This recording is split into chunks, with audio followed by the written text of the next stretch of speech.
Salve, salve, rapa! Aqui quem fala é o Gagui DV e a gente está dando início à nossa quarta edição do podcast Resenha do Rap e hoje especialíssimo. O cara é cantor, MC, compositor, palestrante, professor, poeta, nada mais nada menos do que Renan Inquérito é o nosso entrevistado nessa quarta edição do podcast Resenha do Rap. O Renan a gente se conheceu na época do Orkut ainda.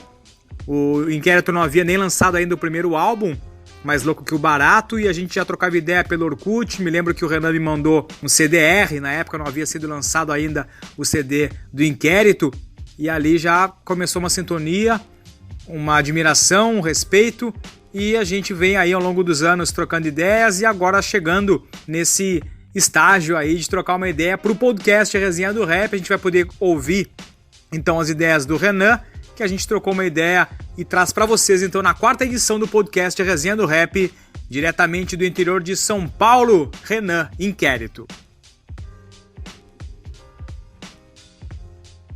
Renan, em 2019, o Inquérito completou 20 anos. Mas antes disso, como é que foi a tua infância em termos musicais? Qual é a lembrança mais antiga que te remete à música na tua vida? Bom, vamos lá. Satisfação estar aqui participando desse podcast com você, que é um grande parceiro de longa data, né? Viva a internet que nos aproxima de alguma maneira, mesmo que longe. Eu costumo dizer que o hip hop é a internet a carvão, porque a gente já falava em rede, né, cara, antes da internet existir. Bom, respondendo a sua pergunta, a minha infância em termos musicais, a primeira memória que eu tenho, cara, Raul Seixas. Eu morava com a minha mãe, né? E a minha mãe solteira, morava na casa dos pais, e minha mãe tinha muitos irmãos, e um dos irmãos dela, meu tio, ouvia muito Raul Seixas, mano. Então, uma das primeiras letras que eu decorei na minha vida foi Raul Seixas. Lembro também do meu avô, que eu vi um disco do Padre Zezinho, cara. O falecido Padre Zezinho, né? Antes de existir Marcelo Rossi, Padre Fábio de Mello, esses padres superstar, já existiam padres artistas, né? Não eram tão famosos porque não existia ainda tantos programas de TV que levavam esses padres, ou não existia internet, nem rede social. Mas as minhas primeiras memórias musicais, Padre Zezinho e Raul Seixas. Cara, eu tô falando de 7 anos de idade, 6 anos de idade, né? Aí quando foi chegando perto dos 10, né, já era música de periferia, já era samba pra caramba e rap. O primeiro disco do Inquérito, em 2005, ele já traz, acho que é um dos discos de estreia mais aclamados pelo público no rap nacional. Produção do Fábio Macari, 3 indicações ao maior prêmio do rap nacional na época, que era o TUS, inclusive com a Dia dos Pais como música do ano, participações de peso como Realidade Cruel e Sistema Negro. Tu já esperava que o primeiro álbum de vocês já tivesse tamanha repercussão?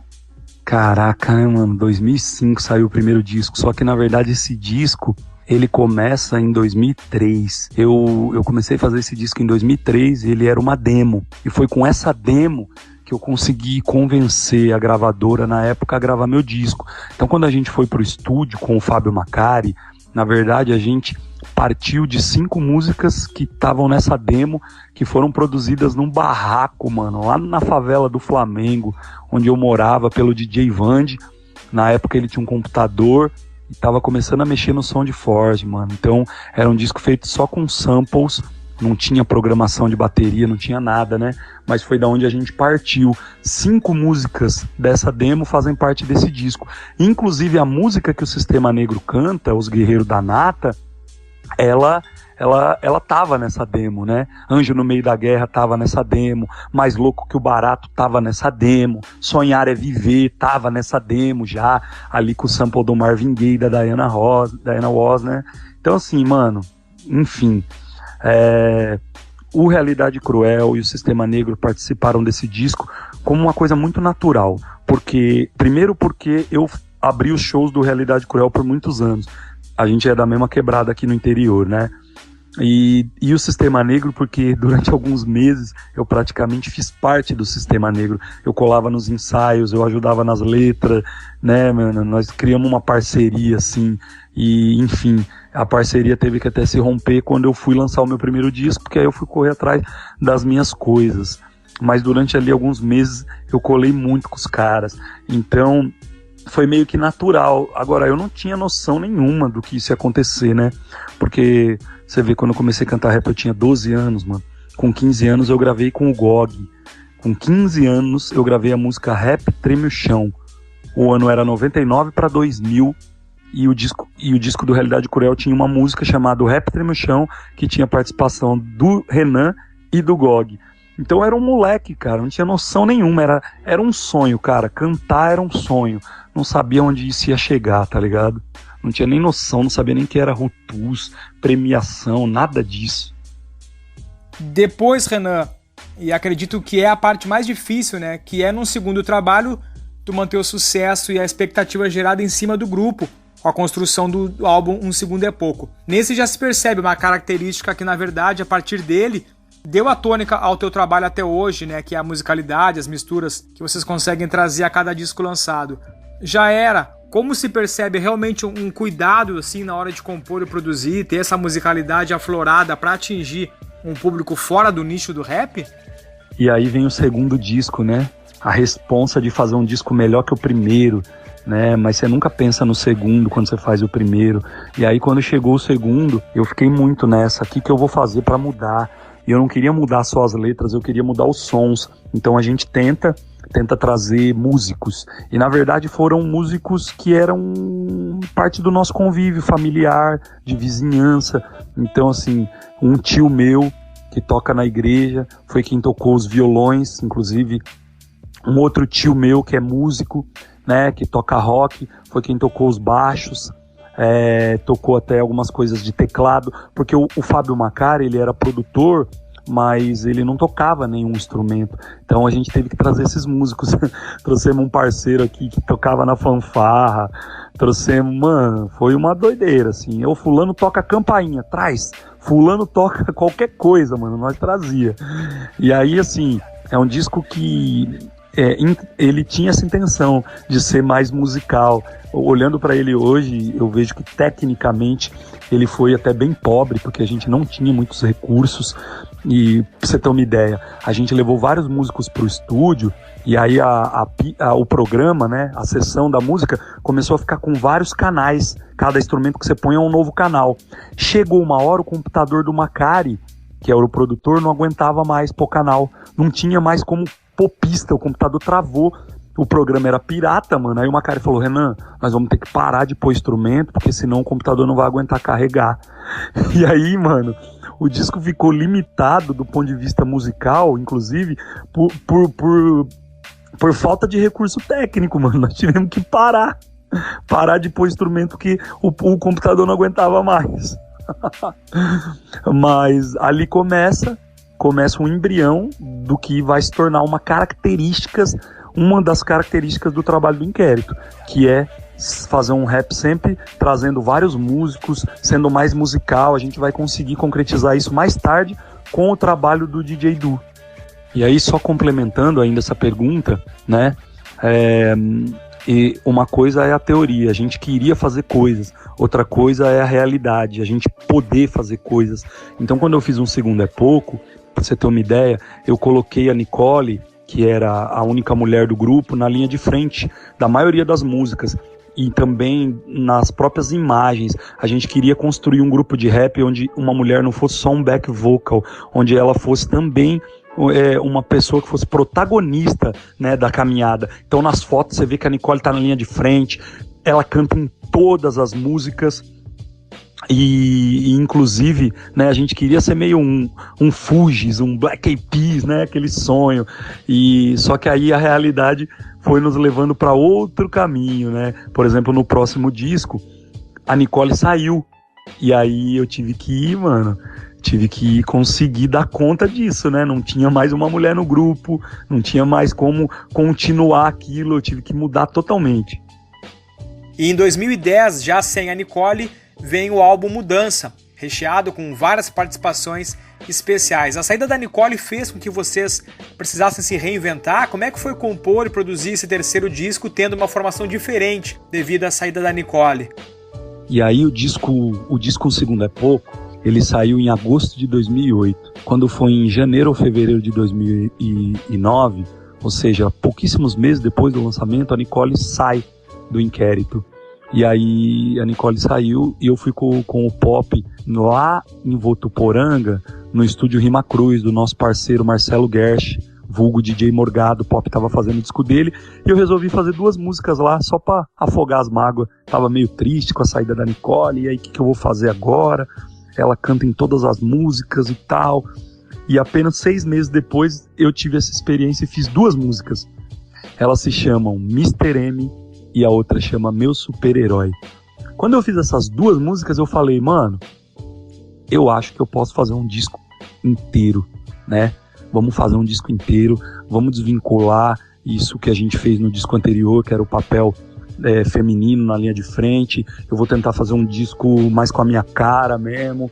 Eu não vou nesse momento pôr outra mulher no grupo, eu não tenho esse tempo. Enfim, depois mais pra frente a gente vê como é que faz, como é que não faz. Então, infelizmente, esse disco vai ter que ser assim. E aí, mano, aí nós fizemos mudança. E as 2 primeiras músicas foram essas, Mr. M e Meu Super-Herói. E aí, cara, quando eu fiz essas 2 músicas, eu falei, mano, tem que ser um disco nessa pegada. Como vai ser o nome do disco? O nome do disco vai ser Mudança, porque nós vamos mudar radicalmente a parada. E aí é um disco, é o nosso maior disco em termos de música. Ele tem 20 músicas, é quase 1 hora de rap, mano.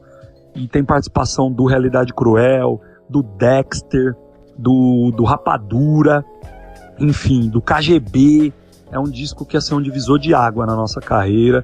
Tem músicas fabulosas como Poucas Palavras, Um Brinde, né, e tantas outras. Então, ele foi um disco que foi feito num processo quase que de cura, num processo de reinvenção, num processo de mudança de direção da carreira, e por isso ele chama Mudança, por isso ele é tão sincero. E o Pop Black foi o meu grande parceiro nesse disco, porque como não tinha mais a Nicole, e o Pop que fazia as músicas comigo, cara. E foi o primeiro disco que a gente fez sem o Fábio Macari. Foi um disco feito pelo Marcelo Gersh, do antigo grupo Shekinah Rap. É um disco que eu gosto bastante. Renan, a gente também não pode deixar de falar de teus projetos paralelos ao grupo, né? Professor, poeta, escritor, palestrante. Qual a necessidade que tu percebe de manter esses trabalhos ativos paralelamente? A música, ela acaba não sendo, na verdade, o único instrumento de visibilidade, de dar a voz, e é importante esses teus outros trabalhos para que as pessoas conheçam também as tuas ideias, né, além, na verdade, do rap. Bom, vamos lá, sobre os trabalhos paralelos. Na verdade, cara, por fazer rap, a gente sempre fez trabalhos paralelos. Eu, por muito tempo, fiz rap sendo mecânico, depois eu fui ser professor, né? E hoje sou poeta, palestrante, arte educador. Então eu sempre fiz outros trabalhos para poder fazer rap, seja do ponto de vista financeiro. Eu era obrigado a fazer isso, né? Então eu vendia minha força de trabalho para uma metalúrgica para poder pagar o meu rap, porque produzir música, produzir clipe, produzir foto, produzir camiseta, livro, disco, tudo isso custa. E nós somos independentes, nós não temos gravadora, não temos uma ONG, nenhum partido político, nenhuma facção ou nenhum empresário que nos financie. Então eu sempre precisei trabalhar para poder fazer rap. E aí a diferença era o trabalho que eu fazia só. Então primeiro eu vendia minha força de trabalho como mecânico, depois eu vendia aula, agora eu vendo poesia e vendo livro.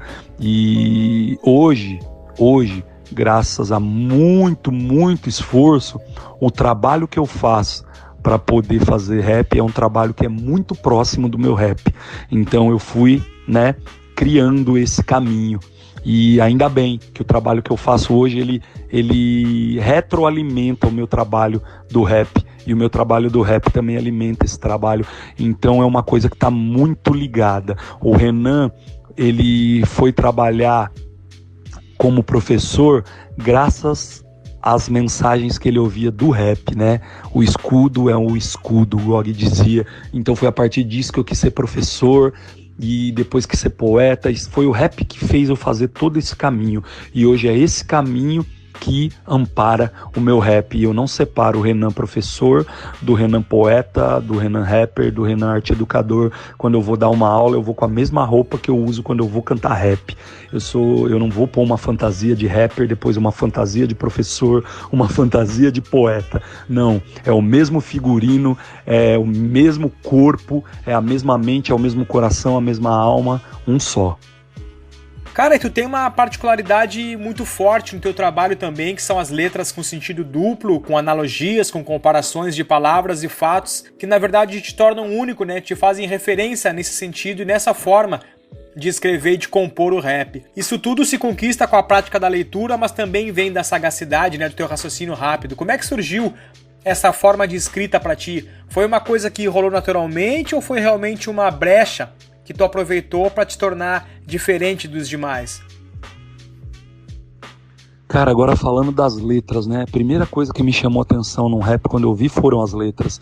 Então, antes de saber que a letra era uma característica fundamental do rap, eu senti isso. Eu falei, é por isso que eu gostei desse tipo de música. Então, quando eu comecei a fazer esse tipo de música, na minha cabeça já existia essa premissa.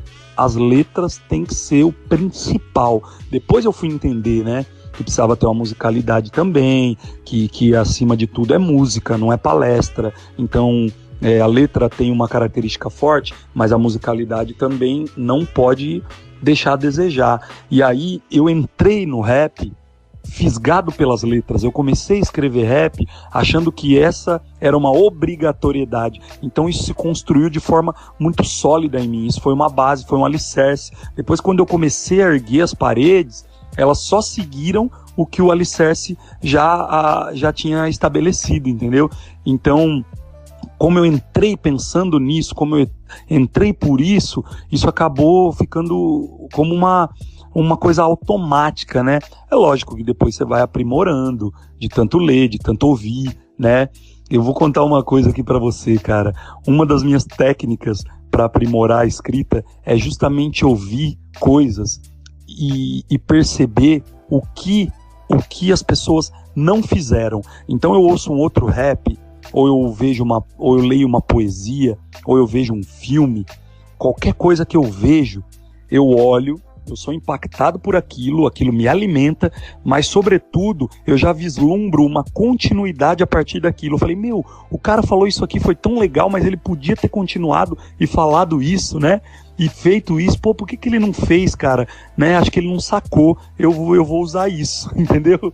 Então, muito do que eu escrevo é uma continuação de coisas que eu vejo, né? São brechas que eu vejo em outros trabalhos. Eu falo, o cara falou disso aqui dessa maneira, mas ele podia ter falado dessa maneira, ia ficar muito mais legal, ia ser muito mais simples, ia atingir muito mais gente. E aí eu vou pegando isso e vou construindo, né, cara? Agora, vamos ser bem sinceros, quando as pessoas vêm falar pra mim que meu rap é poético, eu acho uma grande ironia, porque rap é Rhythm and Poetry. Então, o rap, na sua sigla RAP, já tem o P, que é de poesia. Não dá pra ser rap se não tiver poesia. Então falar que o meu rap é poético é o mesmo que falar eu vou subir pra cima. É um pleonasmo. Rap sem poesia é que deveria chamar a atenção das pessoas, não rap com poesia. Rap com poesia deveria ser só o normal, o esperável, o esperado, né? É a mesma coisa que falar sertanejo raiz. Se é sertanejo, já é raiz. Porém, prostituíram tanto o sertanejo, fazendo outras vertentes, que é preciso criar um termo para separar o sertanejo. Assim como falam, não, você faz rap raiz, né? O rap já é de raiz, mano. Mas, né, surgiram tantos outros tipos de rap que a gente tem que falar. Não, esse rap é de raiz. Não, esse rap é de poesia, né? Então chega a ser engraçado, mano. E falando em ser diferente, tu foge do estereótipo padrão, né, que se criou do rapper branco com um nível superior, professor, escritor.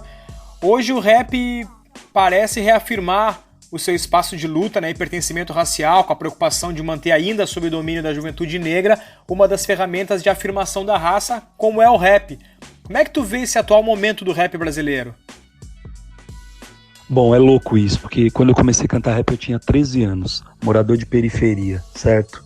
Pensa, Jardim Peri, Zona Norte, São Paulo, favela do Flamengo, 13 anos, escola pública, eu não tinha noção nenhuma de questões sociais ou raciais, eu não tinha formação política nem ideológica, e eu começo a minha formação política e ideológica através do rap, né? Então o rap falava a partir da periferia, eu era da periferia, eu me identificava muito, né? Apesar de saber já que eu não era preto, mas eu tinha essa noção, né?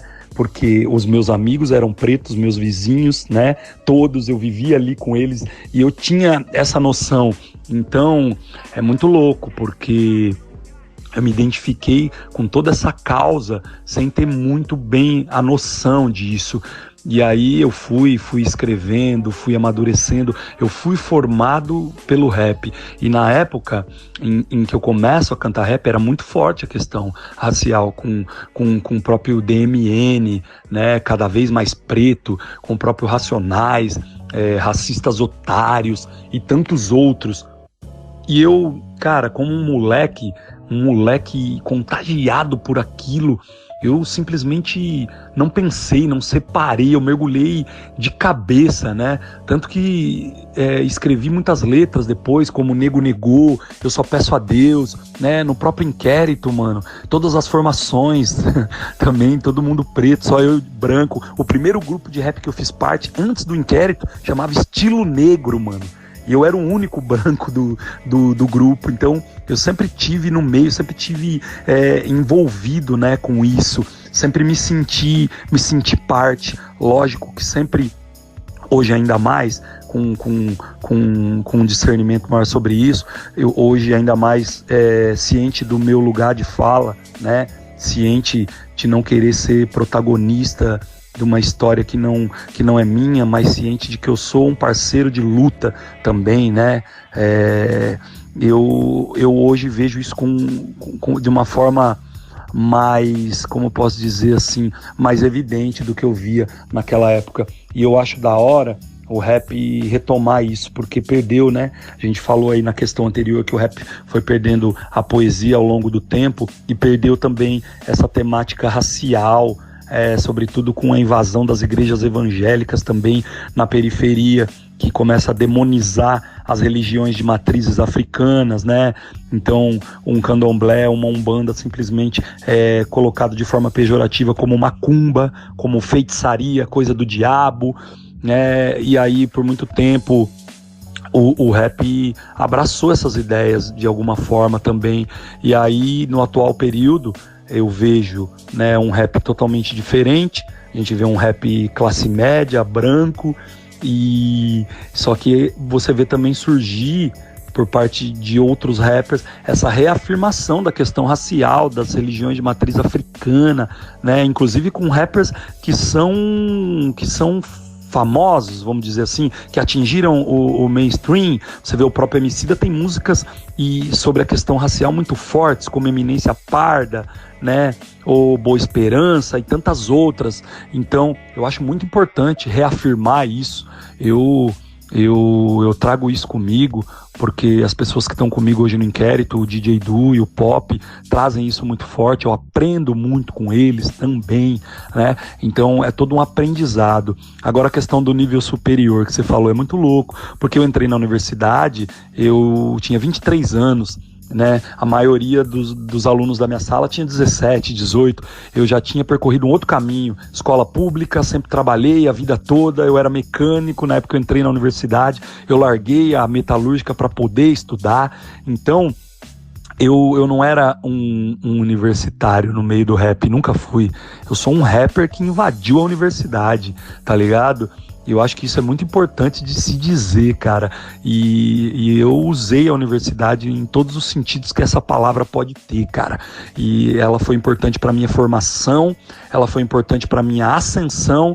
E o diploma universitário hoje ele é importante para eu poder entrar em alguns lugares onde o rap ainda tem preconceito, e aí eu sou obrigado a dar essa carteirada, mas essa carteirada só foi possível graças ao rap, graças às letras do GOG, do Racionais, foi elas que me empoderaram. Antes de ser empoderado pela universidade, antes de ganhar conhecimento e formação por um diploma universitário, eu já era empoderado sem saber que essa palavra existia, pelos raps que eu ouvia, pelas palestras que eu colava, oriundas do hip hop, por frequentar casas do hip hop, reuniões de posses. Então a minha formação, ela se deu no hip hop. A universidade só me deu um diploma e complementou tudo isso, porque eu acho que os saberes não tem que ter diferença nem hierarquia. Mano, os saberes, eles são únicos, e a gente desperdiçou muito saber, muito, hierarquizando, achando que tal saber é menor, tal saber é maior. Eu não acredito nessa divisão. Eu acredito, assim como Boaventura de Souza Santos diz, numa ecologia dos saberes. Os saberes funcionando em harmonia e complementaridade, sem hierarquia, sem degraus, sem chancela de academia para ter que dizer que o saber é válido ou não é. Tá ligado? Viva o saber popular, o saber aprendido na rua, o saber do quilombola, do ribeirinho, do indígena, das comunidades tradicionais, dos caiçaras, certo? Acredito no saber dessa maneira. E foi assim que o hip hop me ensinou. Foi o hip hop que me ensinou isso, não foi a universidade. Renan, eu vejo uma contradição, né, que hoje se percebe em um movimento que ele sempre pregou a união, não só os elementos da cultura hip hop separados, mas poucas reuniões, discussões, seminários que sempre marcaram a história do rap nacional como uma forma de se organizar e de se manifestar culturalmente, né? Poucos artistas ainda têm interesse em sair de hotel e conhecer a quebrada nos lugares onde vai tocar. Eu já ouvi diversas músicas que tu participou com artistas de cidades que tu foi tocar, como Laguna, Floripa, Porto Alegre. Qual é a importância de manter ativa essa conexão com as bases ainda dentro do hip hop? Pô, cara, eu viajei o Brasil com uma mochilinha vendendo disco do Inquérito, porque eu sabia que não existiria uma distribuição e eu queria que meu disco estivesse em todo lugar, não existia internet, então como é que eu fazia, né? Eu criei uma rede, por isso que eu falo pra você do hip hop ser uma internet a carvão. Na verdade eu ouvi isso em algum lugar, cara, e eu replico. E a pessoa que falou isso nem era do hip hop, foi uma pessoa de fora que teve essa visão, um jornalista, eu acho, na época, e disse isso. E eu replico muito essa frase. Então pensa você, eu ligava pros caras dos grupos, das outras quebradas, e eu ia pra lá pra vender disco na cidade do cara, o cara fazia um tour comigo nas lojinhas de rap, de disco, e eu gravava uma música com o cara, né? Então assim, foi uma forma que eu fiz de poder viajar e poder viabilizar o meu trabalho e também fortalecer os laços com essas pessoas com as quais eu já me correspondia por carta ou por telefone, né? Eu fiz um jornal de hip hop chamado Ideia Quente por 2 anos, no começo da década de 2000, e eu recebia muita carta, me correspondia, fazia zine. Então foi muito louco, cara, viajar o Brasil dessa forma, gravando com os grupos locais, conhecendo as quebradas desses grupos e distribuindo o meu trabalho. São pessoas com as quais eu tenho contato até hoje, são pessoas com as quais eu fiz vários trabalhos depois, foram pessoas que me levaram para suas quebradas para tocar depois, né? E eu fortaleci muito esse vínculo, eu acho da hora isso. Gostaria de sempre continuar fazendo. Às vezes a gente tá atolado aqui gravando um disco, fazendo um livro, fazendo sarau, não consegue fazer, mas sempre que eu posso eu faço isso. Faço isso até hoje com as Fundações Casas. Quando eu visito uma quebrada, eu vou na Fundação Casa daquela quebrada, né, que não tem o nome de fundação fora de São Paulo, mas eu acabo fazendo isso, né?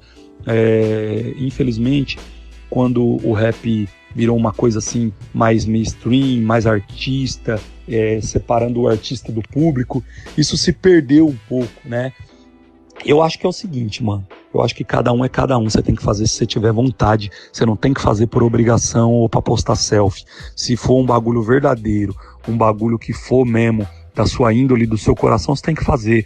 Eu às vezes viajo e não tenho oportunidade de visitar a quebrada onde eu tô tocando, e às vezes eu não tenho também energia para fazer isso, porque eu tô vindo de uma outra viagem, vou ter que ir para outra viagem, o tempo é curto, eu preciso minimamente descansar para poder fazer o show, a palestra, então muitas vezes eu não consigo também fazer.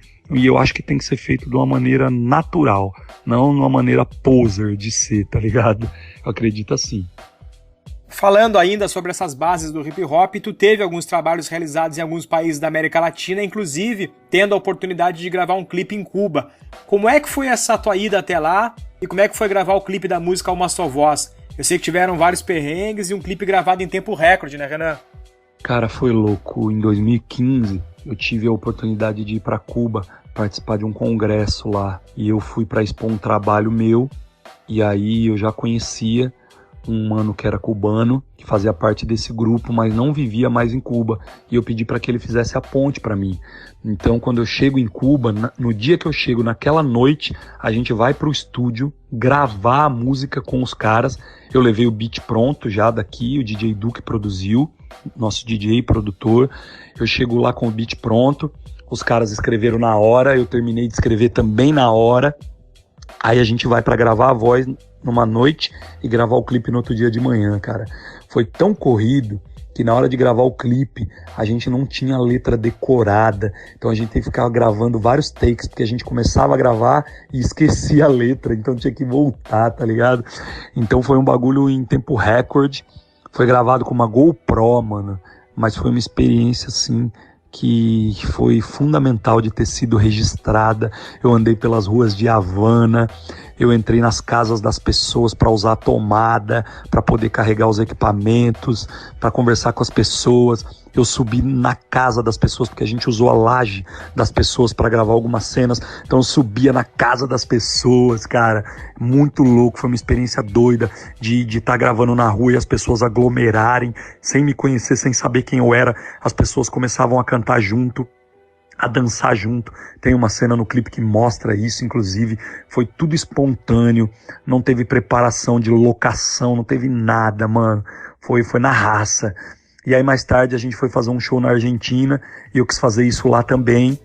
E aí lá a gente gravou com a Malena que era do Atitude Maria Marta, um grande grupo de rap da Argentina. Foi louco trazer os músicos do tango para gravar com a gente. Foi uma mistura bem louca, né?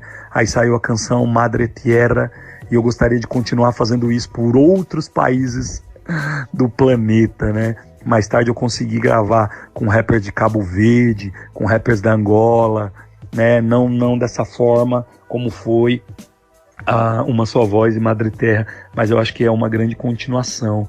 E uma das lições que eu aprendi, cara, nesses dias de Cuba e de Argentina, foi que a gente não conhece o rap da América Latina. A gente sabe tudo de Jay-Z, a gente sabe tudo de 50 Cent, de Eminem, mas a gente não conhece os raps feitos nos países aqui do nosso lado. Isso foi um tapa na cara pra mim, porque os caras perguntavam, você conhece fulano de tal do Peru, fulano de tal do Equador? E eu não conhecia, cara, não conhecia. Então isso foi uma grande lição pra mim. Mas isso é uma herança, né, cara? Nós fomos colonizados pelo oceano, sempre numa tratativa com a Europa e depois, mais tarde, com os Estados Unidos e não com os nossos irmãos. Se você pegar o Mercosul, ele tem pouco mais de 20 anos. Ao longo das nossas 500 anos de história, a gente começa a comercializar com os vizinhos recentemente. Então, essa nossa relação ainda precisa ser muito mais estreitada, eu acho. Tem uma frase do Sabotagem que ele dizia que todo rapper escreverá livros também. Tu já escreveu 2, né, Renan? O Poucas Palavras e o Poesia pra Encher a Laje. Qual a importância de alguém que canta também poder escrever um livro? Cara, é louco você ter falado do Sabotagem, porque a frase mais famosa do Sabotagem é o rap é compromisso, né? E eu brinco até, eu falo, o rap é compromisso, eu falo, o rap virou mercado. E o compromisso foi parar na seção dos congelados. Eu escrevi isso muito como uma crítica, né, ao rap. Agora, esse lance de um rapper escrever livro, cara, eu acho louco. Eu acho que, inclusive, demorou pro Racionais ter feito um livro, né? E agora, ó que louco. Cara, o disco do Racionais virou um livro, o livro caiu no vestibular da Unicamp. E aí eu fico pensando, quando eu tinha 13 anos, eu nem sabia o que era geografia, eu ouvi uma música que falava periferia é periferia em qualquer lugar, né? Que é uma música do Racionais, inspirada numa colagem do GOG, né? Eu não conhecia o GOG, Eu não conhecia Brasília, eu não conhecia Ceilândia, eu nem sabia o que queria dizer periferia, mas eu me identifiquei com aquilo. Foi a minha primeira aula de geografia, de que a periferia é algo afastado do centro. Mais tarde, depois eu descobri que esse afastamento, ele não é só geométrico, ele também é social, racial, financeiro. Então a minha primeira aula de geografia foi através do rap. Mais tarde, eu fui fazer geografia na Unicamp, uma universidade que na época não tinha adotado ainda um disco de rap como obra obrigatória, mas aquele disco de rap do Racionais, Sobrevivendo no Inferno, antes de cair no vestibular da Unicamp, 20 anos antes ele caiu na minha mão. E ele caiu na mão de vários moleques de periferia. E ele já era obra obrigatória em várias periferias, antes de ser obra obrigatória na Unicamp, certo? E mal sabia eu que um dia estudaria na Unicamp, essa universidade que me formou enquanto geógrafo e que 20 anos depois aderiu à obra do Racionais. Meus livros, cara, nada mais são do que as minhas letras no papel, que são onde elas nascem. As letras nascem no papel, depois elas são gravadas e viram música. Eu fiz o caminho inverso, eu peguei as músicas que já eram conhecidas do grande público, voltei para o papel, imprimi, rodei e distribuí, tá ligado? Então foi isso que eu fiz. Eu fiz um caminho muito natural. Eu peguei as letras que já haviam nascidas no papel e trouxe elas de novo. E o que eu faço é rap. A minha literatura é literatura marginal, é literatura periférica, e é sobretudo rap. Rap no papel, mano. Literatura rap, sei lá como a gente podia chamar isso. Lógico que foi a literatura marginal, periférica, de Sérgio Vaz, de Ferrez, que me deu vontade e força e coragem para poder escrever, para poder publicar, né, mano? Essa tal dessa litera-rua, é isso. Então eu acho muito importante os rappers escreverem livros também, porque o livro entra em muitos lugares que, infelizmente, pelo preconceito das pessoas, o rap não entra. Então eu entro através do meu livro, e depois que eu tô lá, mano, eu faço meu rap. Vamos voltar aos discos então, Renan. Em 2014 foi lançado o Corpo e Alma. Várias participações de peso novamente, como Arnaldo Antunes, Ellen Oléria, Nath Roots, só que abrangendo outros estilos. Talvez o de maior musicalidade e diversificado do Inquérito, né? Qual a importância desse trabalho na trajetória do grupo?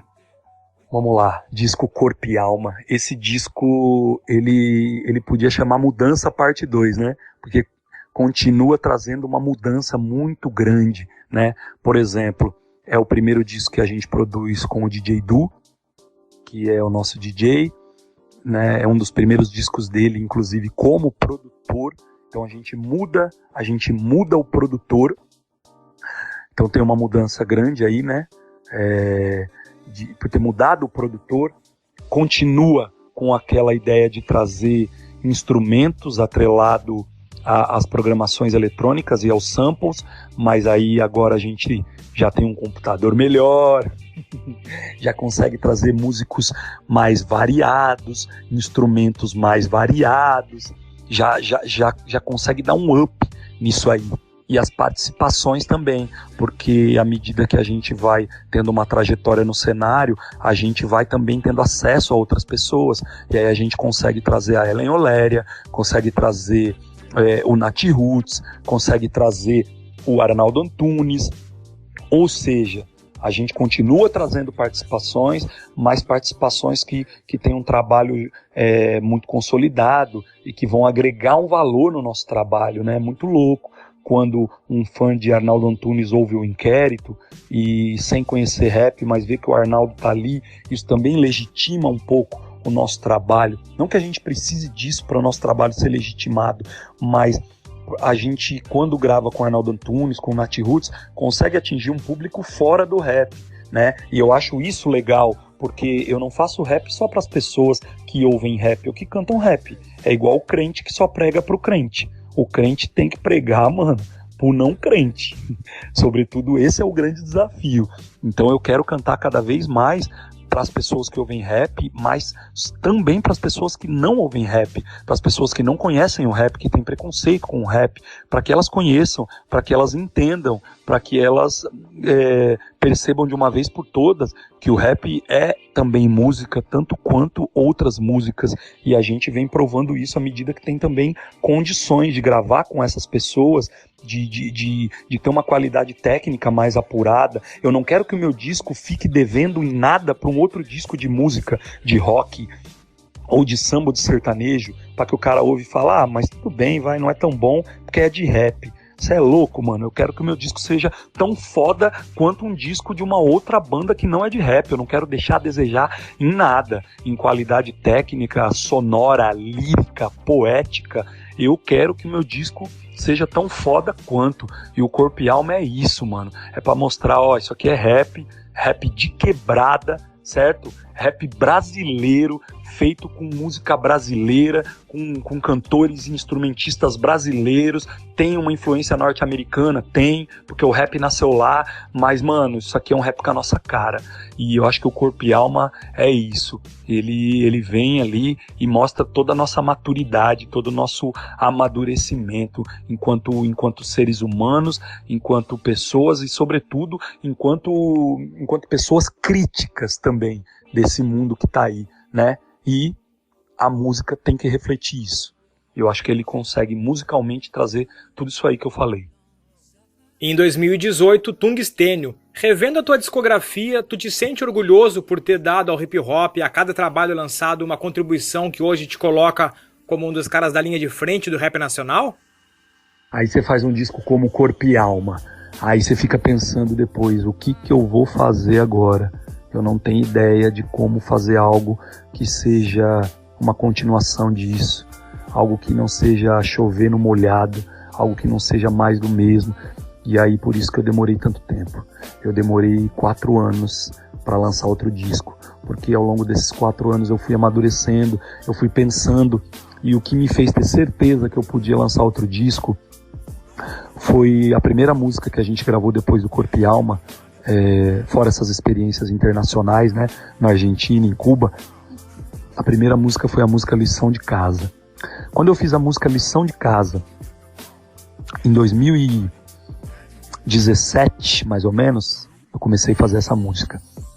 Eu declamava ela nos shows do Inquérito. E quando eu gravei essa música, Lição de Casa, eu falei, opa, agora eu tenho uma música que eu acho que pode começar um disco novo. E a gente fez Tungstênio, que eu acho um disco muito maduro, muito denso, muito conceitual pra caramba, né? Pegar o lance do tungstênio, que é o metal que faz a bolinha da ponta da caneta, mas também é o metal que tá nas armas, nas balas, nos coletes e em tantas outras coisas que fazem analogia com o rap, porque nosso rap é arma, mas nosso rap é uma arma não no sentido de matar ninguém, é uma arma no sentido de se defender, é um escudo, né? É um colete, é uma espada, essa coisa toda. E eu tenho muito orgulho dos discos do Inquérito, porque até agora no nosso projeto Boomerang também, que é o mais recente, eles sempre foram obras muito conceituais, muito consistentes, que sempre dialogaram com o período atual. É uma coisa louca, irmão. Eu olho para os meus discos, eu não tenho vergonha de cantar nenhuma música das que eu escrevi. E olha, eu era um moleque de 13 anos, mano. Hoje eu sou um homem de 35. Um moleque de 13 anos com um homem de 35 muda muito a cabeça. Eu aprendi muito nesse tempo todo sobre política, sobre amor, sobre vida, sobre questões raciais, sociais, questões de gênero, né? Por exemplo, tem vários músicos que não podem cantar algumas músicas que fizeram há 20 anos atrás, porque elas são extremamente machistas, extremamente tendenciosas. Eles não podem cantar, mano, né? E aí eu olho isso, mano. Eu olho as músicas que eu fiz, as mais de 100 músicas que eu fiz, e eu não tenho vergonha de cantar nenhuma. Eu posso cantar qualquer música que eu fiz com 13, 14, 15, 16 anos de cabeça erguida, mano. Eu olho pra minha caminhada e eu vejo que as músicas têm uma coerência muito grande. Antes de saber o que era feminismo ou de saber o que era empoderamento, de alguma forma, mesmo que tímida, mesmo que ingênua, inocente, eu já estava praticando ela. Eu tinha isso dentro de mim, tá ligado? Eu sempre escutei muitas pessoas ao meu redor, sempre aprendi bastante. Então o meu maior orgulho nesses 20 anos de carreira é olhar para as músicas que eu fiz e saber que elas podem ser cantadas, mano, por mim, por qualquer pessoa, que elas atravessaram esses períodos e que elas não caíram em nenhuma armadilha, não incorreram em nenhum tipo de preconceito e discriminação, tá ligado? Olha que louco, eu tô gravando agora as músicas para comemorar 20 anos nesse projeto Boomerang, e eu lanço as músicas de 10 anos atrás, numa versão 2.0, e as pessoas que não conheceram a versão original acham que essa música foi feita agora, 20 anos depois, mano. Ou seja, aí assim, eu tenho duas visões disso. Uma é que a gente sempre estava ligado no futuro, né? Vivendo no presente, com as raízes fincadas no presente, mas com as antenas voltadas para captar o futuro. Então eu tinha raízes, mas eu tinha antenas. Então é muito legal quando eu vejo isso. E a outra visão que a gente tem disso é que não mudou muita coisa no Brasil também, né? Porque uma letra de 10, 20 anos atrás soa atual, quer dizer que não mudou muito, né, mano? Mas sim, muito orgulho da discografia do Inquérito, desses praticamente 8 discos aí, em 20 anos, né, de caminhada. Tu te caracterizou por ter sempre letras bem engajadas e no atual momento político do país, engajamento, comprometimento e rebeldia se fazem necessários, né, Renan? Qual é o papel da arte nesse momento atual que o país vive? Bom, a gente já falou aí nas outras perguntas que o rap passou por um esvaziamento, né, poético, político, também das questões de cunho racial, e aí parece que agora que a arte e a liberdade de expressão estão sendo tão atacadas no Brasil, né? Parece que o rap, e não só o rap, e todos os artistas têm acordado para isso, né? Para manter os direitos que a gente já conquistou, né? Para não voltar atrás nos passos que a gente já deu. E eu acredito que a arte tem esse papel nesse momento de garantir os direitos, não de reivindicar através das suas manifestações, para garantir o direito não só dos artistas, mas de toda a classe trabalhadora, todas as outras classes, né? Então, eu acho que os artistas, eles sempre tiveram um papel muito importante nesses momentos de crise em diversos contextos da história, não só do Brasil, mas do mundo. Então, com a gente aqui não é diferente. E eu ia achar muito estranho se o rap ficasse de fora disso. Embora temos vivenciado fenômenos incríveis, né? Como rap reaça, rap de direita, enfim, né? Todas as outras bizarrices que o atual período poderia criar. Renan, tu vem da geração ali, final dos anos 90, né? E que continha uma temática bem diferente da temática atual do rap nacional. Como é que tu vê o hip hop nos dias de hoje? Então, é muito louco falar disso, né? Porque assim, eu acho que é muita ingenuidade falar que o hip hop mudou. É lógico que o hip hop mudou. O mundo todo mudou. Como é que o hip hop não ia mudar? Ainda mais sendo ele uma cultura de transformação, né? É impossível dizer que o hip hop não mudou. O hip hop mudou. E aí toda mudança vem atrelada de uma série de coisas, né? São mudanças que podem ser mudanças para bem, mudança para mal, né? E às vezes o que é o bem de um é o mal do outro, né? Não necessariamente é igual para todo mundo. Por exemplo, para quem viveu a década de 90 e tem aquela nostalgia, diz que a mudança foi para pior. Para quem hoje está ganhando dinheiro com isso, está se beneficiando dessas características atuais, vai dizer que a mudança foi, né, para melhor. Então tudo depende do ponto de vista. Óbvio que o hip hop no Brasil tem aí seus 40 anos, mas tem gente que conheceu o hip hop nos últimos 5 e que só conhece o hip hop dos últimos 5 e ignora ou nem sequer sabe que existiu os outros 35 anos, né? Algumas pessoas conseguiram atravessar todas as gerações, algumas pessoas atravessaram 2 gerações, 3 gerações. Então é isso. Isso aconteceu também com o samba, aconteceu com o rock inevitavelmente aconteceria com o rap. Lógico que sempre, nós vamos ser mais saudosos à nossa época. Sempre quem viveu o vinil vai falar que o vinil era melhor. Quem viveu os equipamentos analógicos vai falar que os equipamentos analógicos eram melhores. Sempre a gente vai defender o nosso tempo. É óbvio isso, né? Então eu acho que é muito difícil chegar num consenso. Eu, enquanto artista, sei de uma coisa. Apesar de amar o hip hop dos anos 90 e ter conhecido o hip hop dos anos 90, eu não posso ficar preso nos anos 90, certo? Isso eu tenho certeza. Agora, de que maneira eu vou fazer essa transição, que é a grande questão. Porque eu posso, nessa transição, simplesmente destruir tudo que eu construí. Então ela tem que ser feita com muito pé no chão, como eu já falei para você. Eu tenho que sempre estar afincado e ligado às minhas raízes? Sim, só que eu tenho que ter antenas também. São antenas e raízes, certo? Renan, vamos botar aí que tu pudesse voltar 20 anos no tempo e pudesse reescrever a tua história. O que tu faria de diferente? Cara, se eu falar pra você que eu faria alguma coisa diferente, eu seria hipócrita. Eu não escolhi, tá ligado? Eu não escolhi nada disso, tudo foi acontecendo de forma natural. Eu não acordei de manhã e falei, vou montar um grupo de rap. Foi muito louco. Na minha família ninguém escutava rap, ninguém cantava rap, e eu quis cantar rap. Depois eu saio da periferia de São Paulo, vou morar no interior de São Paulo, num lugar de festa do peão. Todo mundo falava pra mim, você tem que fazer sertanejo, meu. Pô, aqui é festa do peão e tal. Eu continuei cantando rap.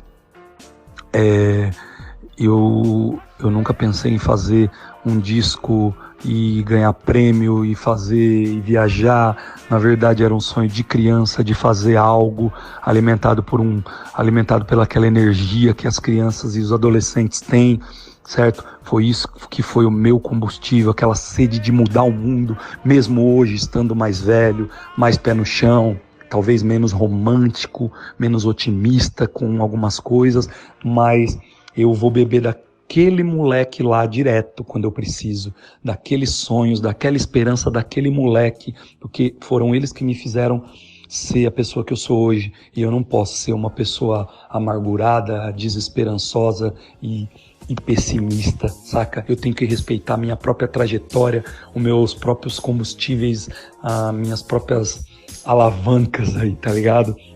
Então, eu não faria nada diferente, não. Eu tenho orgulho da minha história, de todos os tombos que eu tomei, das decepções que eu tive. Eu acho que, mesmo quando errei, foi sempre querendo acertar, né? Inclusive, é muito louco isso. A gente fala só dos acertos e não fala dos erros. Foram os erros que fizeram que os acertos se concretizassem, né? Então, sim, mano, eu tenho um orgulho e eu não mudaria nada, não. Eu faria mais 20 anos de história igual.